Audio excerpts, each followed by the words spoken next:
Just like that. You say that's talent? Yeah. I thought it was pure luck. This was 7-time Grand Prix winner Juan Pablo Montoya's reaction after Jolyon Palmer said Max Verstappen has a talent that allows him to spin and then continue as if nothing happened. This is not the first time Montoya has been negative about Verstappen. In fact, it's quite clear that he has an agenda against Verstappen and his team, Oracle Red Bull Racing. I think we need to get to the bottom of this.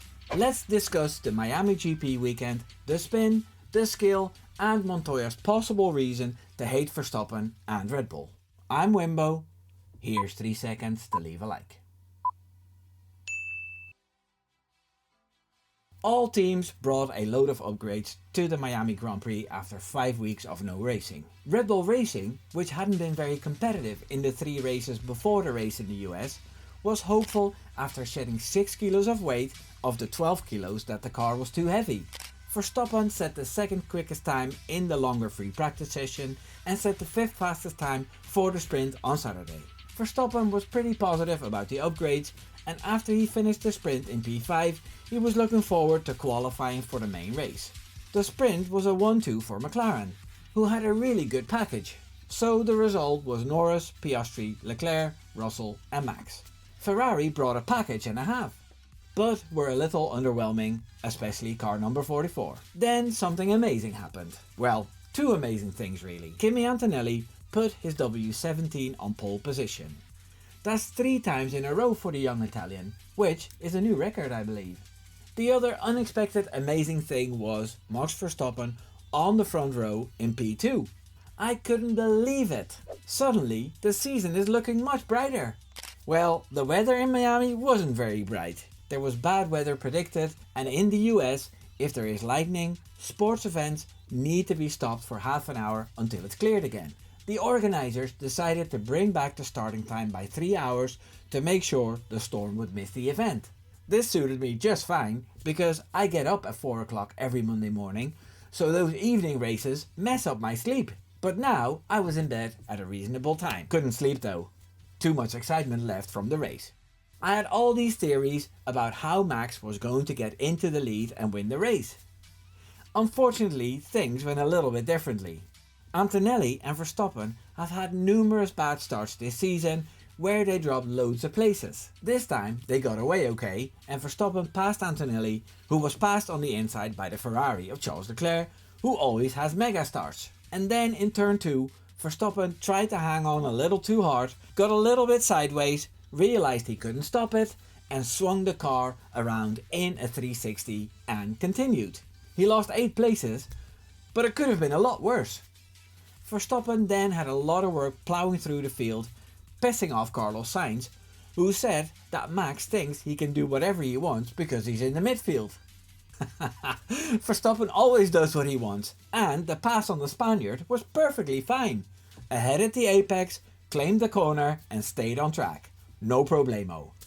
Anyway, a few laps later, Verstappen had passed another few drivers, was angry at Lawson for a weird move by the Kiwi, and then a safety car. A huge crash between Lawson and Gasly, where the Frenchman was flipped upside down and hanging on the barriers. He was okay, and after the race we found out that Lawson had an issue with his gearbox, so the car wasn't able to steer away from Gasly. During that safety car period, Max was called in for a quick pit stop. I think Hannah and the team expected more opportunities later on in the race, because 51 laps on hard tyres is quite a stretch.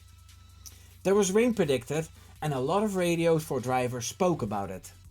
But in the end it was just a few drops and very short. There were no more safety cars, so Verstappen was stuck on these tyres. He did lead the race for a lap or so when everyone in front pitted, and Verstappen had already got rid of the slower cars in front of him. Antonelli, Norris, Leclerc, Piastri and Russell all passed him on fresher tyres. In the end, we got a little bit of action when Leclerc also spun, but he did end up touching the wall, so his car was broken. Russell and Verstappen both passed the unfortunate Ferrari driver and Verstappen finished P5. Good points, good race, but starting from P2 we were all hoping for more. He won driver of the day as well, because he entertained the hell out of everyone with his antics. Some people didn't like that, but yeah, f*** them. After the race, I watched the post-race show where they discussed everything that happened during the Grand Prix.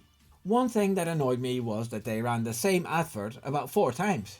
What the hell was that all about? Is that because of the Apple deal or something? Anyway, Jolyon Palmer talked about Max Verstappen's skill set, saying he can have a car spinning around and get it going again. Montoya reacted by saying, "You say that's talent? I thought it was pure luck." He looked like he was trying to prove a point as well, and when Palmer schooled him on the subject, he just went, "Yeah, okay." Palmer talked about how Verstappen spun at Silverstone last season when Red Bull had a low downforce setup and Max got that car straightened as well. He talked about how Verstappen spun in Germany a few years ago and won the race. I obviously agree that it's an amazing skill, as making a 360 work means you have to release the brake and step on the gas at exactly the right moment. Palmer explained that the margin of getting the car straight is less than 10%. It's oh so clear Verstappen has this skill, and even if I'd rather see him flawless and fast, these little moments make a race worth watching. It's spectacular, spectacular! This was one of the many occasions where Montoya took aim at Max Verstappen, and it's about time we spoke about it. Not so long ago, the Colombian uncle said that Max Verstappen should get penalty points for his comments about the F1 regulations. He says Max should respect F1 more. He also said Verstappen should just quit, and basically whenever there's a side to pick in a debate about the Dutchman, he picks the opposite side. Now, hear me out. I love F1. If someone says they work in McLaren's catering in Woking, I'm impressed. If someone's on the aero team of Aston Martin, despite their performance at the moment, I'm impressed. A reserve or sim driver from a team is someone I'd love to do a podcast with, regardless of which team it is. Meeting an actual driver is the stuff I dream of. Now, a former driver is someone I have great respect for. I once had a chat with Jolyon Palmer, and I greeted Robert Doornbos last season in Zandvoort, which was amazing. So, what I'm saying is that I have a huge amount of respect for insiders in F1. However, if they behave like Juan Pablo Montoya, Johnny Herbert or Ralf Schumacher, then that respect evaporates very quickly. Those men behave like your average Twitter unks and use their platform to settle personal beefs.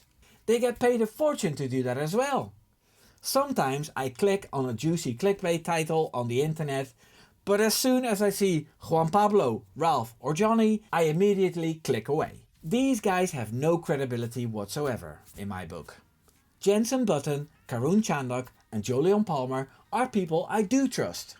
I might not always agree with them, but they don't just say stuff in bad faith. Every time Montoya says something about Verstappen, it's in bad faith. It just makes me wonder why.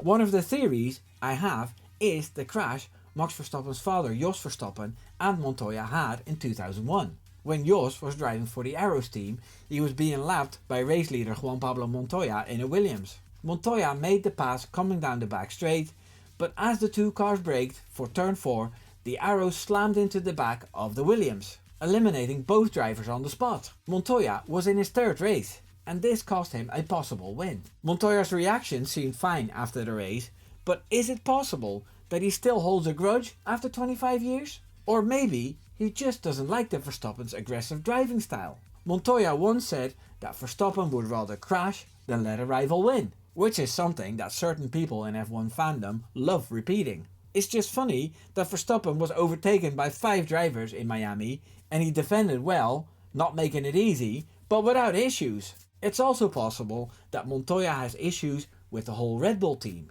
Montoya's son Sebastian joined the Red Bull Junior team in 2022, but was dropped. He found another seat at Prema, but Montoya has been very critical about Red Bull's junior program, saying that they ruin young drivers by not giving them enough time. Sebastian Montoya is currently P16 in the F2 standings, if I'm correct. Maybe Red Bull was right. I don't know. It's very well possible that Juan Pablo just hates Verstappen and Red Bull for all those reasons. Maybe I shouldn't take any notice, but I find it annoying. I'm used to bias from Sky Sports F1, not from F1 TV. Those guys are the owners. I'm sure they can get better pundits at these races. Heck, I'd love to see Latifi or Logan Sargent at races in the Americas. Those guys weren't great on track, but wholesome good guys. What do you think about the Montoya situation?